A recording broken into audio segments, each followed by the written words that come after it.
ദൃശ്യം 3 കണ്ടിറങ്ങിയതേ ഉള്ളൂ.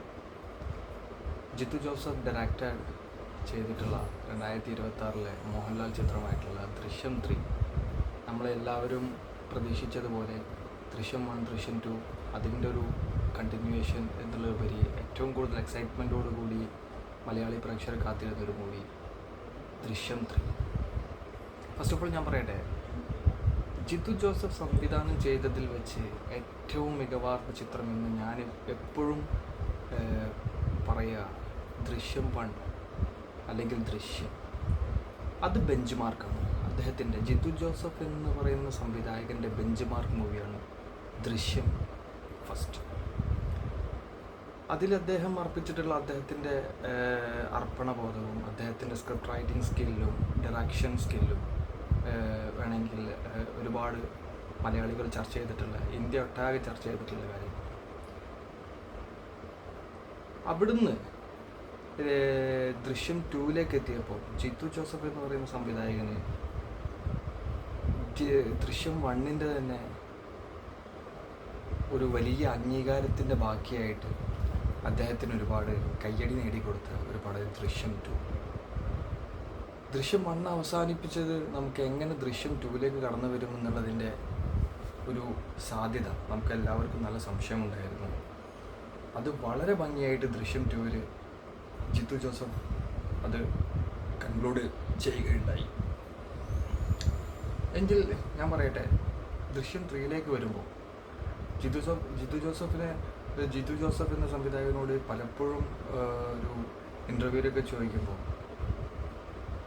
ദൃശ്യത്തെക്കുറിച്ച് ചോദിക്കുമ്പോൾ, വെറുതെ ഒരു സിനിമ ഒരു പണത്തിന് വേണ്ടിയോ അല്ലെ ഫിനാൻഷ്യൽ സ്റ്റെബിലിറ്റിക്ക് വേണ്ടി ഒരു പടം വെറുതെ ഒന്നും എടുക്കില്ല എന്നെപ്പോഴും പറയുന്ന ഒരു സംവിധായകനാണ് ജിത്തു ജോസഫ്. പക്ഷേ ഈ ദൃശ്യം 3 ഞാൻ കണ്ടിറങ്ങിയപ്പോൾ ഐ എം വെരി ഡിസപ്പോയിൻറ്റഡ്. കാരണം വെറുതെ ഒരു പടം എടുത്തിട്ട് പോയ പോലെയാണ് എനിക്ക് തോന്നിയത്. പല ഏരിയകളിലും ഇദ്ദേഹത്തിന് ദൃശ്യം 3 എടുക്കേണ്ടതുള്ളത് കൊണ്ട് മാത്രം എടുത്തിട്ടുള്ളൊരു പടമാണ് ദൃശ്യം 3. അത് ഒരു കാമ്പുമില്ല, ഒരു കാര്യവുമില്ലാത്തൊരു പടം. അട്ടർ ഫ്ലോപ്പ് എന്ന് വേണമെങ്കിൽ പറയാം. നമ്മുടെ ദിൽജിത്ത് അയ്യത്താൻ എക്കോ എന്ന് പറയുന്ന മൂവി സെക്കൻഡ് പാർട്ടിൽ ഒരുപാട് സാധ്യതകളുള്ള മൂവിയാണ് എക്കോ. പക്ഷേ അദ്ദേഹം ഒരു ഇൻ്റർവ്യൂവിൽ പറയുകയും ഞാൻ ശ്രദ്ധിക്കുകയുണ്ടായി, ഒരു സെക്കൻഡ് പാർട്ട് വേണമെങ്കിൽ നമുക്ക് ചെയ്യാം, പക്ഷേ അതിൽ ജനങ്ങളുടെ ഒരു ഇമാജിനേഷൻ, അതായത് പടം കൊണ്ടേ അവസാനിപ്പിച്ച് വെച്ചത് ആ രീതിയിലാണ് പടം കൊണ്ടേ അവസാനിപ്പിച്ച് വെച്ചിട്ടുള്ളത്. അതുപോലെ ദൃശ്യം 2 കൊണ്ടേ തീർത്ത് വെച്ചിട്ടുള്ളത് അത്രയും നല്ലൊരു എൻഡിങ്ങിലാണ്. അതിനൊരു തേർഡ് പാർട്ട് എടുത്തുകൊണ്ട് ഇത്ര മോശകരമാക്കേണ്ട ആവശ്യമുണ്ടായിരുന്നു എനിക്ക് പലപ്പോഴും സിനിമ കണ്ടപ്പോൾ. ഒരു ഫസ്റ്റ് ഹാഫ് വരെ ഞാൻ പ്രതീക്ഷിച്ചിരുന്നു എന്തെങ്കിലും ഒരു ട്വിസ്റ്റ് അല്ലെങ്കിൽ എന്തെങ്കിലും ഒരു ജനങ്ങൾ പ്രതീക്ഷിക്കുന്ന രൂപത്തിലുള്ള എന്തെങ്കിലും ഒന്ന് സാധനം വരുമെന്ന് ഞാൻ ഒരുപാട് പ്രതീക്ഷിച്ചു.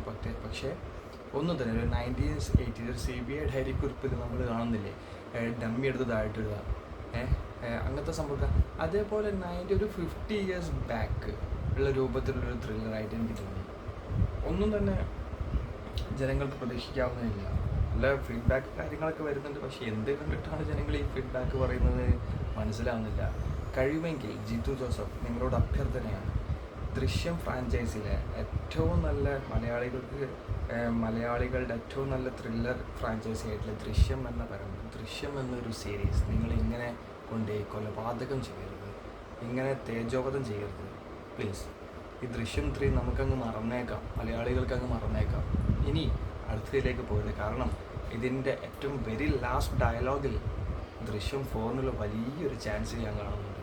ദയവ് ചെയ്ത് അതിലേക്ക് കടക്കരുത്. നിങ്ങൾ കഴിഞ്ഞു, ദൃശ്യം ഫ്രാഞ്ചൈസി കഴിഞ്ഞു, അത് ദൃശ്യം 2 കഴിഞ്ഞു. നിങ്ങൾ ദൃശ്യം ഫസ്റ്റിൽ മലയാളികൾ സമ്മാനിച്ചിട്ടുള്ള ഏറ്റവും നല്ല രസകരമായിട്ടുള്ള ഏറ്റവും എൻജോയബിൾ ആയിട്ടുള്ള ഒരു മൂവി സമ്മാനിച്ച ആളാണെന്നില്ല. നിങ്ങൾ നിങ്ങളുടെ വാല്യൂ കൊണ്ട് നഷ്ടപ്പെടുത്തരുത്. ഇനി ദൃശ്യം 3 ഇത് ഇവിടെ നിർത്തണം എന്നുള്ളൊരു അഭ്യർത്ഥന മാത്രമേ ഉള്ളൂ. കാരണം ദൃശ്യം 4ലേക്ക് കടക്കുമ്പോൾ ദൃശ്യം എന്ന ഫ്രാഞ്ചൈസിയോട് തന്നെ മലയാളികൾക്ക് മടുപ്പ് എന്ന രൂപത്തിലേക്കുള്ള ഒരു ഡയറക്ഷനാണ് നിങ്ങൾ ദൃശ്യം 3 ഞങ്ങൾക്ക് തന്നിട്ടുള്ളത്. ശരിക്കും അസഹനീയമായിരുന്നു, അസഹനീയം.